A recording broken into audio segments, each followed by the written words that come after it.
আরেক দফা বাড়ছে খরচের বোঝা, বাড়বে নিত্যপণ্যের দাম, সার্বিক মূল্যস্ফীতি বাড়বে, খাদ্য বহির্ভূত খাতেও বাড়বে খরচ। দেশে একদিনেই ডলারের দাম বাড়লো রেকর্ড 7 টাকা।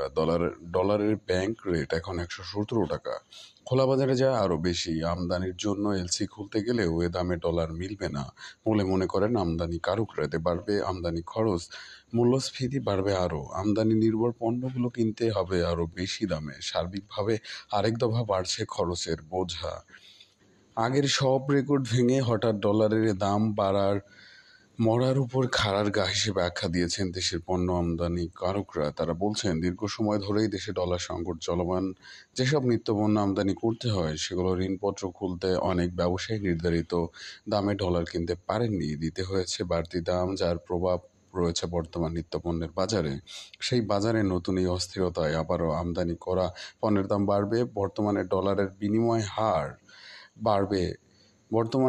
বিনিময় হার নির্ধারণে ক্রলিং পেগ দেশীয় মুদ্রার সঙ্গে বৈদেশিক মুদ্রার বিনিময় হার সমন্বয়ের একটি পদ্ধতিতে টাকার বড় ধরনের অবমূল্যায়ন হয়েছে। এখন ডলারের জন্য গুনতে হবে আগের চেয়ে বেশি।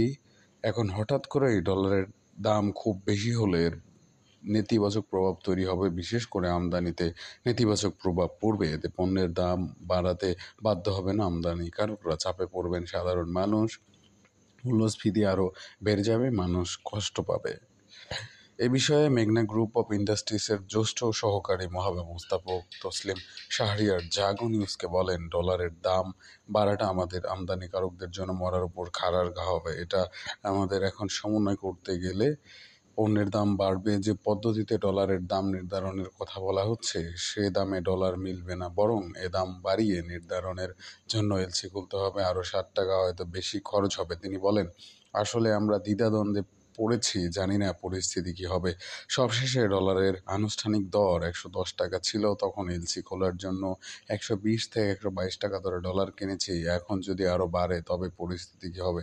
তসলিম শাহরিয়ার বলেন, সরকার যে পদ্ধতির আওতায় ডলারের মধ্যবর্তী একটি দাম নির্ধারণ করে ব্যাংকগুলোকে এই দরের আশেপাশে স্বাধীনভাবে লেনদেন করতে বলেছে, সেটা যদি হয় তবে ব্যবসা করা সম্ভব। কিন্তু সেটা যদি ঠিক মতো না হয়, দাম আরও বেশি বাড়লে খুব বিপদ হবে।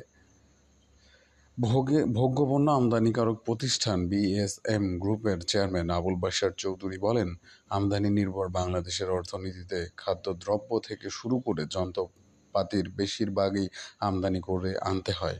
ডলারের দাম বাড়লে সবচেয়ে বড় বিপদে পড়বে আমদানিকারকরা। ডলারের অপ্রতুলতায় বেশিরভাগ ব্যাংকই এলসি খুলতে অনীহা প্রকাশ করছে। এর প্রবণতা বাড়বে, আমদানি কমে পণ্যের দামও বাড়বে। বেশ কয়েক মাস ধরেই ডলারের বাড়তি দামের কারণে খুচরা বাজারে বেড়েছে আমদানি করা নিত্যপণ্যের দাম। যদিও দেশে বছরের খাদ্যশস্য ও মশলার যে চাহিদা তার প্রায় সবই কিছুটা উৎপাদন হয়, কিন্তু এর বাইরে বড় অংশের খাদ্যশস্য এবং অন্য পণ্য আমদানি করতে হয় পুরোপুরি যোগান মেটাতে, যে কারণে দেশের বাজারে পণ্যের দাম ডলারের চেয়ে বড় প্রভাব থাকে।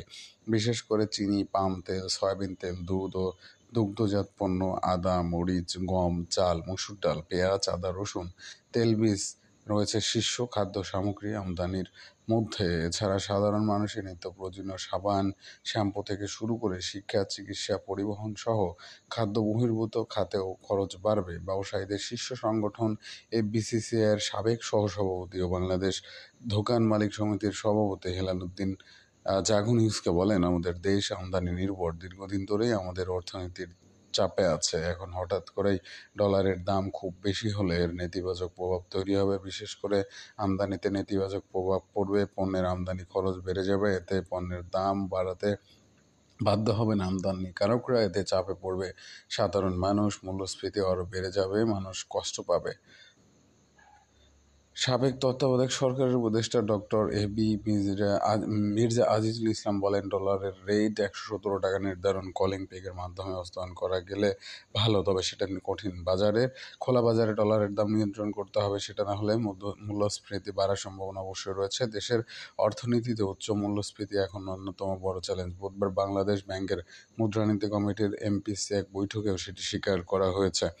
ওই বৈঠকে অর্থনীতির দুটি চ্যালেঞ্জ হিসেবে মূল্যস্ফীতির অব্যাহত উচ্চ হারে পাশাপাশি বৈদেশিক মুদ্রা মজুদের ক্রমাগত অবক্ষয়কে নির্ধারণ করা হয়েছে, ফলে ডলারের এই দর বৃদ্ধি মূল্যস্ফীতির চ্যালেঞ্জ আর শক্তিশালী করছে। সংশ্লিষ্টরা বলছেন, মূল্যস্ফীতিও এক ধরনের করের মতো, যা ধনী গরিব নির্বিশেষে সবার উপর চাপ বাড়ায়। আর আয় বৃদ্ধির তুলনায় মূল্যস্ফীতি বেশি বাড়লে গরিব ও মধ্যবিত্তের সংসার চালাতে ভোগান্তি বাড়ে। এমনিতে এখন বাজারে জিনিসপত্রের দাম বেশ চড়া, তার সঙ্গে পোশাক, শিক্ষা, চিকিৎসা সহ পরিবহন খাতেও খরচ বেড়েছে। সব মিলে মূল্যস্ফীতির চাপ সামাল দিতে হিমশিম খাচ্ছে মানুষ। ডলারের মূল্য বৃদ্ধির পরপরই সেগুনবাগিচা বাজারে একজন ক্রেতা হালিমুল রেজা জাগো নিউজকে বলেন, শুনলাম ডলারের দাম বেড়েছে, জানি সব পণ্যের দাম এখন বাড়বে। মাসের শুরুতে সংসারের কিছু কেনাকাটা বাকি, সেজন্য তাড়াহুড়া করে বাজারে এলাম। কাল সকালে হয়তো পণ্যের দাম বাড়বে, কারণ দেশে পণ্যের দাম বাড়ানোর জন্য শুধু অজুহাত প্রয়োজন, যৌক্তিক কারণ থাকলে তো কথাই নেই।